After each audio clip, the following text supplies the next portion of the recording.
नमस्कार, आप सभी का स्वागत है बिंद भारत में। मैं हूं आपके साथ साक्षी गुप्ता। आइए बढ़ते हैं कुछ खास खबरों के साथ। तहसील कार्यालय त्योंथर के सभी वृत्तों में नायब तहसीलदार से लेकर तहसीलदार तक के कार्यालय में अधिकारी नदाराधि रहते हैं। पीड़ित किसान द्वारा बताया गया है कि हल्का पटवारी कभी गांव में नहीं जाते हैं, जिसकी शिकायत लेकर तहसीलदार के कार्यालय पहुंचते हैं तो यह देखने को मिलता है कि तहसील कार्यालय एकदम से खाली रहता है। 12 बजे तक कार्यालय में कोई मौजूद नहीं रहता। कार्यालय के अंदर प्राइवेट व्यक्तियों से कार्य कराया जा रहा है, जिसमें व्रत गिर्द एवं रायपुर सोनोरी प्रमुख है। अधिकारियों की मनमानी के चलते रीडरों को बाहर का रास्ता दिखाया गया और खंड लेखकों से बाबूगिरी का कार्य कराया जा रहा है, जिससे भ्रष्टाचार को चांद लग रही हैं। जो तहसील कार्यालय से चौंकाने वाले तथ्य सामने आए हैं। सूत्रों से मिली जानकारी अनुसार बंटवारा, नामांतरण और वारिसाना के अलग अलग रेट भी फिक्स हैं। वहीं तहसील कार्यालय से बेदखली का आदेश है तो किया जाता है, किंतु बेदखली का कार्य पूर्ण नहीं कराया जाता, क्योंकि किसानों के पास धन अभाव है। सबसे बड़ा कारण ये बन जाता है और किसान अपनी अर्जी लिए तहसील और थाने का चक्कर काटते नजर आते हैं। अभी हाल फिलहाल गढ़ी सर्किल का मामला है, जहां 6 महीने बीत जाने के बावजूद भी बेदखली का कार्य पूर्ण नहीं हो पाया, जबकि अतिक्रमण तालाबों का है। कार्यालय के रीडर इधर उधर घूमते नजर आ जाते हैं। आखिरकार इसका जिम्मेदार कौन है? जब कार्यालय में जिम्मेदार अधिकारी ही मौजूद नहीं रहते हैं तो हल्का पटवारी कैसे अपना हल्का में मिलेगा, जो प्रश्न चिन्ह खड़ा कर रहा है। वहीं अधिवक्ता को भी धमकाया जाता है और तहसील में ना घुसने की हिदायतें दी जाती हैं, जो आप पीड़ित अधिवक्ता की जुबानी भी सुन सकते हैं। जिला कलेक्टर रीवा एवं संभागीय कमिश्नर राजस्व का ध्यान तहसील त्योंथर की ओर अपेक्षित है, जिसकी जांच आवश्यक है, जिसका खुलासा तो जांच के बाद ही संभव है। हमारे संवाददाता कमलेश शुक्ला के साथ दिनेश द्विवेदी की स्पेशल रिपोर्ट। मैं त्योंथर तहसील के प्रांगण में मौजूद हूँ। हमारे सामने एडवोकेट रज्जन कोल जी मौजूद हैं। रज्जन जी, आप ये बताएं कि आप जब विगत नायब तहसीलदार व्रत गढ़ी प्रकाश उपाध्याय के कार्यालय में पहुंचे तो उन्होंने कैसी भाषा का प्रयोग किया और क्यों आपकी नोक-झोंक हुई, उसका कारण क्या रहा? सर, मैं जन्म प्रमाण पत्र के लेकर प्रकरण के लिए मैं गया था उनके पास में, और वो जन्म प्रमाण पत्र रिजेक्ट हो गया था। रिजेक्ट होने के बावजूद भी हमने जो है आवेदक को जो है शपथ दिलाया। उसके बाद हमने कहा सर क्या इनका जन्म बना दीजिए। उसके बाद उन्होंने जन्म न बनाने के कारण बार बार उन्होंने कहा फ़ोटो कॉपी कराइए। बार बार हमने कहा सर हम पैसा खुद दे रहे हैं, पीड़ित परिवार का पैसा नहीं है। फिर सर काम न करके अभद्र भाषा का प्रयोग कर, तू तड़ा कर रेक भाषा का प्रयोग किए या ऊंची आवाज़ में बोल रहे थे? उन्होंने ऊंची आवाज़ में प्रयोग किया। उसके बाद मैंने कहा कि सर इस तरह से अधिवक्ताओं के साथ क्यों कर रहे हैं, कहीं जो कुछ करना हो तो कर लीजिए। फिर हमको तहसीलदार साहब ने बुलवाया। मैंने तहसीलदार साहब से बात किया कि सर इस समय प्रकाश उपाध्याय जी ने जो है हमारे साथ सौतेला व्यवहार कर रहे हैं। उन्होंने कहा कि अगर इस तरह से अधिवक्ता कोई करता तो उनको लाइसेंस रद्द कर दिया जाएगा, इस तरह से व्यवहार नहीं किया जाएगा। तो हमने कहा ये किसने कहा कि आपका लाइसेंस रद्द कर दिया जाएगा? ये जो तहसीलदार इस समय जो आए हैं शुक्ला जी, उन्होंने इस भाषा का प्रयोग किया कि तुम अपना जो यहाँ पे अधिवक्ता नहीं चलेगा, तुम्हारा जो हाँ करना हो कर रही है, लेकिन अगर तुम कोई भी अधिवक्ता इस तरह से काम करेगा तुम्हारा भी मैं लाइसेंस तुरंत लाओ रद्द करूँगा। हमने कहा मान्यवर मेरा लाइसेंस क्यों रद्द करोगे, हमने तो जन्म प्रमाण पत्र की बात की है उनसे। लेकिन उन्होंने जन्म प्रमाण पत्र न बनाने के कारण तू तड़ाक से रे की भाषा प्रयोग कर रहे हैं। एक अधिवक्ता सरोपरि है, ठीक है, हम गलती करें तो हमारी जो है हम मान लेती, अगर कोई सक्षम अधिकारी गलती करे उसके लिए क्या प्रावधान है। फिर उन्होंने बात को टाल मटोल करते रहे। उसके बाद उन्होंने हमारा लाइसेंस रद्द करने की धमकी दी, दोबारा इस तरह से करोगे तो यहाँ जो है कोर्ट में नहीं आने का, इस तरह से उन्होंने भाषा का प्रयोग किया। कोर्ट में आने के लिए भी मना कर दिया? हाँ, मना किया कि अगर इस तरह से करोगे तुम्हारा लाइसेंस रद्द कर दिया जाएगा, जो कुछ करना करते रहिए। फिर इस संदर्भ में आपने किसी और से कहा? हमने सर इस संदर्भ में माननीय SDM साहब को एक हमने आवेदन दिया, और हम क्योंकि एक तो हम ट्राइबल से आते हैं, क्योंकि मैं अधिवक्ता होने के कारण तहसीलदार साहब ने जो है हमारे लाइसेंस रद्द करने की बात की। हमने इस आहत से बड़ा दुखी हैं। तू तड़ाक से हमें भाषा का प्रयोग किया जा रहा है, इसका मतलब हमें कोई सम्मान नहीं सर। तो मैं एक सम्मानित व्यक्ति होने के कारण और पेशे से मैं अधिवक्ता हूँ, लेकिन हमारे इस तरह से जिस तरह से तहसीलदार साहब ने शब्दों का प्रयोग किया हो, नायब तहसीलदार के तहसीलदार, नायब तहसीलदार भी, तहसीलदार साहब ने भी, दोनों आज नायब तहसीलदार से ही लेकर तो बात उलझी है, लेकिन तहसीलदार साहब को इस तरह से भाषा प्रयोग नहीं करना चाहिए कि तुम्हारा मैं लाइसेंस रद्द कर दूंगा, तुम कुछ नहीं कर पाओगे। आई हमने गलती की तो बैठ कर उनको भी बैठाकर हमको बैठाकर अच्छे से गाइडलाइन देना चाहिए, लेकिन गाइडलाइन न देने के बजाय उन्होंने लाइसेंस रद्द न करने की।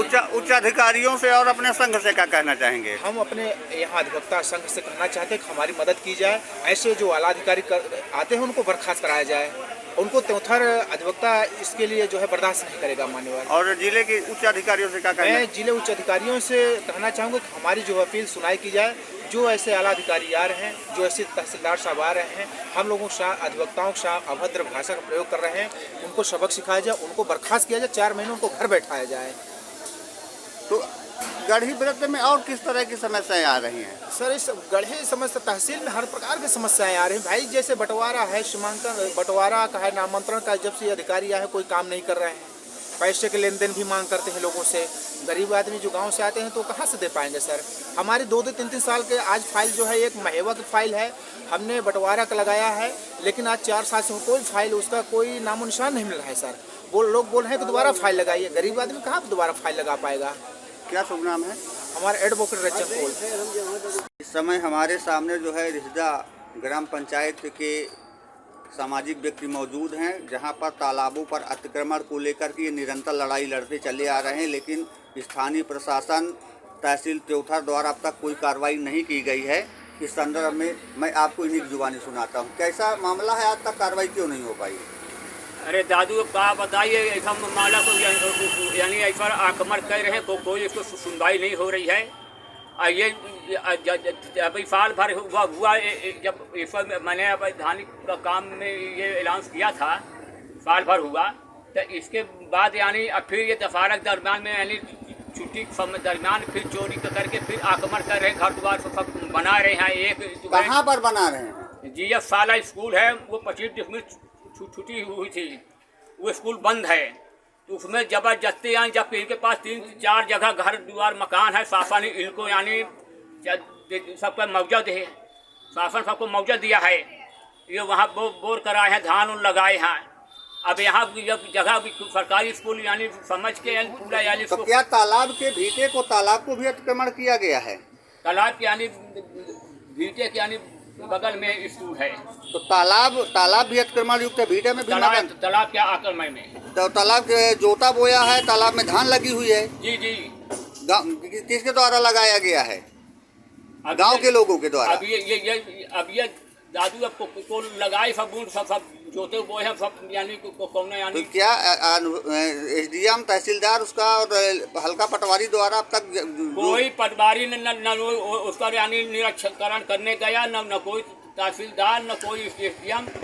कोई अगर हम कार्रवाई करते हैं तो यानी यहाँ तहसीलदार के यहाँ से मैं कागज यानी लेकर जाता हूँ, तो वहाँ मौके में न यानी पटवारी जाता है तफ्तीश करने, न कानून को जाता है। सघन आदेश तो आपको दिया गया है? हाँ, आदेश मेरे को दिया गया है, मेरे पास फोटो कॉपी है, मेरे पास असलियत पूरा सामने कागज है, लेकिन कार्रवाई कुछ नहीं। कागज मेरे पास है, लेकिन कार्रवाई कुछ नहीं। कार्रवाई कुछ नहीं।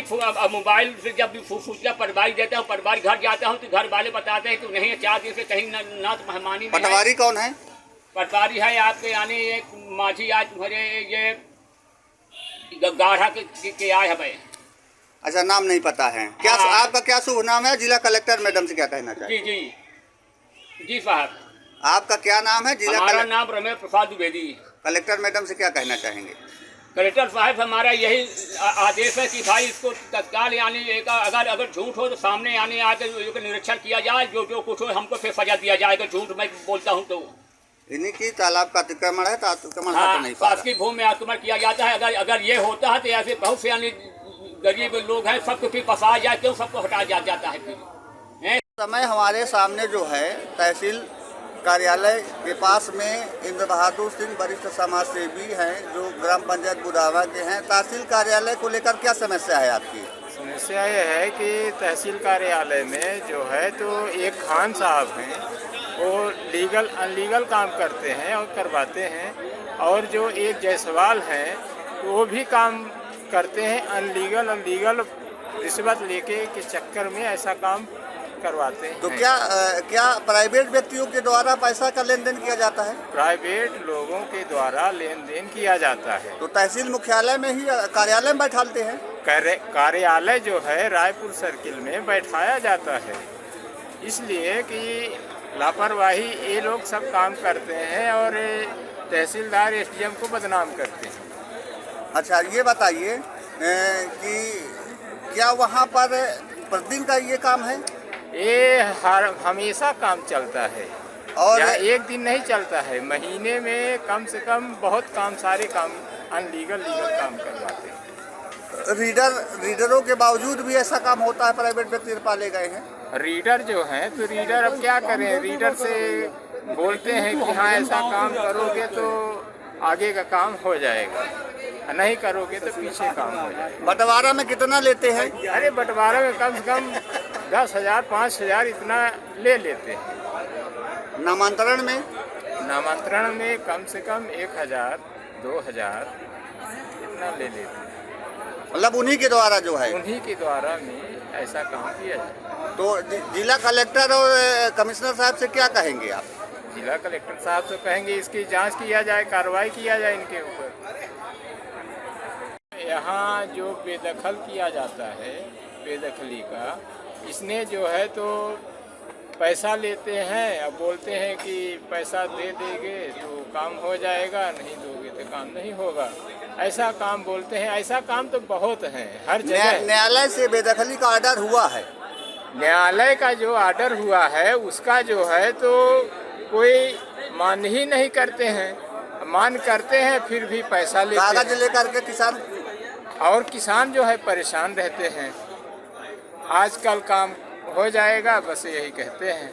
एक महीना 2 महीना एक महीने 6 महीने लग जाते हैं, लेकिन बेदखली नहीं हो पाती। बेदखली नहीं हो पा रही। इसका जिम्मेदार कौन है? इसका जिम्मेदार जो है तो तहसीलदार साहब हैं, एसडीएम साहब हैं, इनको ये जिम्मेदारी, और आई पटवारी साहब हैं, ये सब मिलजुल कर ऐसा काम करते हैं।